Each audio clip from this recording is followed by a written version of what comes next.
Vamos pegar o texto bíblico que você vai entender. Diz assim, Mateus capítulo 5, no verso 23. Portanto, se você estiver apresentando a sua oferta diante do altar, e ali se lembrar de que seu irmão tem algo contra você, deixe sua oferta ali, diante do altar, e vá primeiro reconciliar-se com seu irmão. Depois, volte e apresente a sua oferta. Se o irmão me conhece, sabe que essa sempre foi uma das minhas principais ênfases e críticas no Evangelho. É o cidadão que vai para o culto, vai para o movimento religioso, faz campanha, canta louvor, dá oferta e no culto ele é lindo, no culto ele é bonito, no culto ele é temente a Deus, mas no restante da sua vida é cheio de rancor, cheio de raiva, é cheio de ações pecaminosas. Aquilo que ele proclama no altar não é aquilo que ele realiza na vida. No altar ele proclama perdão, ele pede perdão, ele fala de perdão, ele canta adorações sobre o perdão, ele lê versos de perdão, mas na vida não está perdoando o irmão, não está agindo conforme essa justiça superior. Então na vida íntima, né, Jesus está dizendo, você está vindo para o culto, que é o culto externo, que é o mundo externo, é o culto dos fariseus, e está querendo apresentar uma oferta. Mas a sua intimidade de vida está cheia de inimizade, coisa ruim e práticas que não promovem a justiça. Então, para que seu culto seja reflexo de sua vida, então primeiro arrume a sua vida, depois vem falar de perdão. Primeiro arrume o seu problema de inimizade, depois vem pedir a Deus que lhe perdoe, vem dar oferta, vai fazer o seu movimento religioso. Jesus está proclamando que o movimento religioso externo tem que ser um reflexo da vida com Cristo, que é a sua intimidade, e se a gente puxar a nossa reflexão anterior, tem que ser um reflexo do seu coração convertido, que é a fonte e o princípio de todas as coisas. Assim como o assassinato lá fora começou antes com um princípio de ira no coração, e por isso eu preciso resolver meu coração para que eu possa amar meu irmão lá fora, então o movimento religioso também só vai ter sentido se na minha vida íntima eu me tornar a expressão daquilo que é o propósito de Deus na minha vida. Se não, Deus vai mandar você embora do culto sem te dar misericórdia, sem te dar a bênção, sem perdoar seu coração, sem te receber, sem contemplar, sabe, o que você está pedindo, sem lhe abençoar. Eita, menina, é isso mesmo? Está dizendo assim, volte primeiro, conserte a sua vida com o seu irmão, e depois você volte aqui e vai dizer assim, rapaz, você quer cultuar mesmo? Você quer fazer uma expressão assim pública da sua fé? Primeiro mude o seu coração, primeiro mude a sua vida, primeiro mude a sua conduta, primeiro resolva as suas questões, demonstre de forma prática de que você entendeu o que é feito de forma pública. Porque você está desconectando tanto uma coisa da outra que isso virou uma hipocrisia. E você faz movimentos religiosos sem nem entender o que está acontecendo, o que está falando, o que está participando, como se fosse apenas uma tradição externa. Eu gosto muito desse texto fortíssimo de Amós capítulo 5, no verso 21. Eu odeio e desprezo as suas festas religiosas. Não suporto as suas assembleias solenes. Mesmo que vocês me tragam holocaustos e ofertas de cereais, isto não me agradará. Mesmo que me tragam as melhores ofertas de comunhão, não darei a menor atenção a elas. Afastem de mim o som das suas canções e a música de suas liras. Em vez disso, corra a retidão como o rio, a justiça como o ribeiro perene. Olha, de novo, no tempo de Amós tinha movimento religioso, tinha culto, tinha batismo, né? Estou aqui elaborando. Tinha oferta, tinha reteté, tinha irmão assim fazendo campanha, entregando folheto, sabe? Fazendo movimento, fazendo reunião, ensaiando coral. Tinha tudo. Quem olhasse de fora dizia, essa nação é a nação mais religiosa, mais temente a Deus que existe. Quem olhasse o movimento exterior ia dizer que estava tudo bem. E o profeta vê o íntimo do coração, o profeta vê as ações, o profeta vê a justiça e diz, rapaz, esse movimento religioso não está transformando nação, não tá trazendo a justiça do reino, as pessoas não estão andando em retidão, e por causa disso, Deus não está recebendo as ofertas de vocês. Deus está mandando, não consegue nem ouvir as músicas que vocês cantam, porque esse movimento externo não é a representação do que está acontecendo no mundo interno. Veja só, meu amigo, Quantas vezes eu fui no culto e estava ali, sabe, querendo prestar meu culto a Deus, falando de Deus, clamando a Deus, e o Espírito Santo me lembrou naquele momento uma pessoa que eu não tinha perdoado. Me lembrou naquele momento uma raiva que eu tinha, como se dissesse, você quer o perdão de Deus, você quer, sabe? Então vai lá perdoar aquele irmão. Faça o certo. Tá cheio de coisa ruim aí no seu coração, e você tá aqui cantando, se posando de fariseu. Quantas vezes eu não fiquei constrangido por esse tipo de argumento, por esse tipo de palavra? Não é por isso que eu prego para vocês. Por isso que de vez em quando eu chamo a atenção de vocês, para que quando vocês estejam no seu momento de adoração, vocês façam perguntas como essa. Você já perdoou o seu ex-marido? Já demonstrou misericórdia por aquele homem que te deixou? Você já perdoou as igrejas que você passou e foi ferido, cheio de trauma, cheio de revolta, cheio de ressentimento, cheio de acusação, e indo para a igreja para dar glória a Deus, e indo fazer sua manifestação externa, se posando de que conheceu o evangelho verdadeiro, mas não consegue perdoar a sua antiga igreja? Você já perdoou seu pai que lhe abandonou e lhe feriu? Você já perdoou o assaltante que lhe roubou o celular? Você já perdoou um chefe que fez de tudo para lhe prejudicar? Você já se perdoou pelos seus próprios erros? Olha, nós muitas vezes somos como os fariseus, que fazemos movimentações externas, mas não somos capazes de perdoar uma única pessoa. Então é como se Deus falasse, amigo, você quer então fazer seu culto mesmo? Você quer aqui apresentar, fazer um movimento, pedir uma bênção? Tá certo, né? Pois vai lá, resolve a sua vida lá. Aí tu vem, certo? Demonstra essa justiça superior do reino lá, e aí a gente conversa aqui. Essa é a proposta de Jesus, porque a justiça medíocre é essa. A gente faz o que quer e vai para o culto. A justiça superior é a manifestação externa da fé precisa acompanhar a manifestação íntima e as minhas atitudes e as minhas ações. E veja como o texto é forte. Ele vai usar um exemplo aqui que muitas pessoas passam por cima desse exemplo como se Jesus estivesse falando de algum caos que aconteceu. Mas não, o contexto é esse.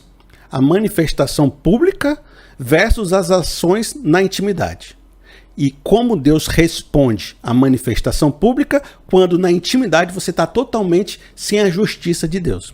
Esse texto seguinte vai abrilhantar essa reflexão. Diz assim, veja só, Mateus capítulo 5, 25. Entre em acordo depressa com o seu adversário que pretende levá-lo ao tribunal. Faça isso enquanto ainda estiver com ele a caminho, pois, caso contrário, ele poderá entregá-lo ao juiz, e o juiz ao guarda, e você poderá ser jogado na prisão. Eu lhe garanto que você não sairá de lá enquanto não pagar o último centavo. Preste atenção que eu vou elaborar esse conceito com vocês. O que Jesus está falando aqui não é uma situação corriqueira da sua época, não. Ele está usando imagens que são imagens bem conhecidas, até de outras parábolas, do julgamento de Deus. O juiz é quem? É Deus. Então você está aqui, ó, com a sua falta, com o seu irmão. Aquele mesmo irmão que a gente já começou a falar, você vai dar oferta lá no altar de Deus, você primeiro vai lá no seu irmão resolver a situação de problema que você tem com ele. Aqui de novo é a mesma imagem. Só que ele está usando uma imagem de juiz agora, de julgamento, do dia do Senhor. Você lembra do conceito? O dia do Senhor, o dia que ele faz o ajuste de conta. Então Jesus está dizendo, se você tem uma falta contra o seu irmão, você cometeu um pecado contra ele. Aí você está, deixando isso passar, está deixando a misericórdia do Senhor, a paciência de Deus correr. Isso é ensino dos profetas. Você está deixando a coisa correr. Mas um dia, esse pecado que você cometeu vai chegar até o juiz. Ele vai, a pessoa que foi ferida vai falar com o juiz, alguém vai contar para ele. Esse negócio vai chegar até o tribunal. Aí o tribunal vai dizer assim, rapaz, você está com esse pecado. Você está com esse problema e não está resolvendo, não quer resolver, não quer perdoar. Rapaz, quer saber? Pois eu vou levar você para o guarda vai lançar você na prisão e você vai ter que pagar isso que você está fazendo. Por quê? Porque você não foi no seu irmão. Então você, em vez de ir do tribunal apresentar a sua oferta, vai primeiro resolver o problema com o seu irmão, para depois ir na frente do juiz. Porque se for para frente do juiz, cheio de problema no coração, aí rapaz, é bom, você é capaz de levar um dia do Senhor nos coros, em vez de uma bênção para sua casa. Eita, menina, sermão do monte, amigo. Felipe, você tá falando umas coisas fortes. Vamos trazer uns textos para a gente aprofundar esse entendimento? Diz assim, Tiago capítulo 5, no verso 4. Vejam, o salário dos trabalhadores que ceifaram seus campos e que por você foi retido como fraude, está clamando contra vocês. O lamento dos ceifeiros chegou aos ouvidos do Senhor dos Exércitos. Olha, os ricos cometeram fraude contra os pobres, fizeram pecado. E vão para o culto, vão dar oferta, vão participar do movimento religioso. E Tiago está dizendo, o salário que vocês roubaram, as tramóias que vocês fizeram, está clamando contra vocês. E nesse mesmo texto, a condenação que Tiago fez foi que o dinheiro de vocês não vai durar, que a riqueza de vocês vai apodrecer, sabe? Então, amigo, cuidado. Aquilo que você faz e não vai lá resolver, não vai pedir perdão, está clamando contra você. Gênesis capítulo 4, no verso de 9 a 11. Então o Senhor perguntou a Caim, onde está o seu irmão Abel? Respondeu ele, não sei. Sou eu o responsável pelo meu irmão? Disse o Senhor, o que foi que você fez? Escute. Da terra o sangue do seu irmão está clamando.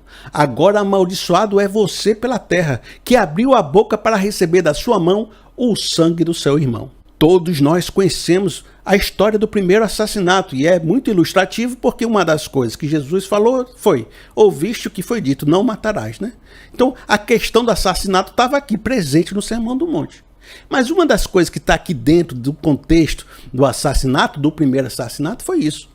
O sangue que você derramou está clamando contra você. O que foi que você fez? Isso precisa ser equalizado. Isso precisa de uma justiça. Embora você tenha recebido a graça, embora você tenha recebido perdão dos pecados, você não deve afrouxar sua moral dizendo, pecaremos, pois, porque estamos debaixo da graça. De maneira nenhuma. A sua justiça tem que ser superior dos fariseus. Então você tem que ir lá e resolver essa questão e, sabe, sanar da melhor maneira possível, porque aquela falta está clamando contra você. E veja, é nisso que se baseia a oração do Pai Nosso, também do Sermão do Monte. Mateus capítulo 6, no verso 12.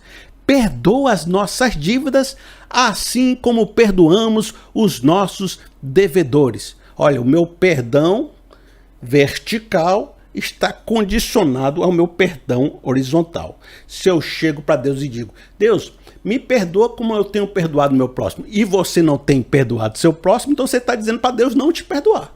Não é isso? É a mesma associação. Mas eu vou agora fechar a tampa do caixão, fechar a tampa do argumento com a parábola do credor, né, incompassível, que diz assim, Mateus capítulo 18, no verso 32, só um momento, vou explicar rapidinho.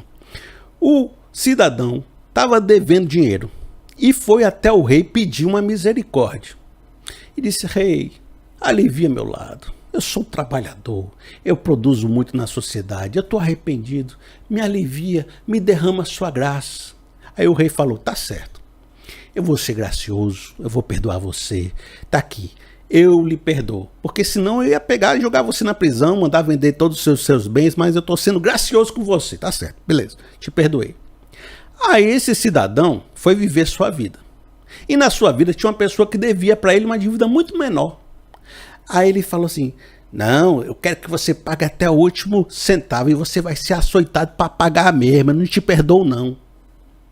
Aí essa notícia de que esse homem que tinha sido perdoado, que agora estava explorando, né, não estava perdoando ninguém, chegou lá nos ouvidos do juiz, porque o sangue de Abel está clamando da terra.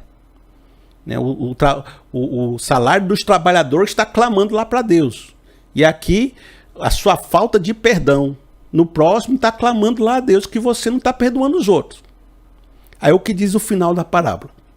Então o Senhor chamou o servo e disse, servo mau, cancelei toda a sua dívida porque você me implorou. Você não devia ter tido misericórdia do teu conservo como eu tive de você?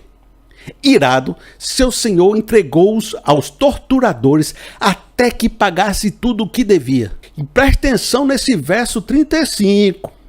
Assim também lhes fará meu Pai Celestial, se cada um de vocês não perdoar de coração a seu irmão. Ah, meu amigo, isso é sermão do monte. Isso é quebrar a gente no meio. Isso é deixar a gente pensativo. Isso é deixar a gente dizendo: eita, meu amigo, peraí, Felipe. Você não está exagerando não, Felipe. Você está indo muito longe nessas interpretações. Eu não vejo muitas pessoas falando disso. É porque muitas pessoas não falam do sermão do monte. Se começar a falar de verdade, se começar a se debruçar de coração mesmo, vê que a situação é difícil. Você está começando a se constranger e a gente nem desceu no nível mais pesado ainda, certo?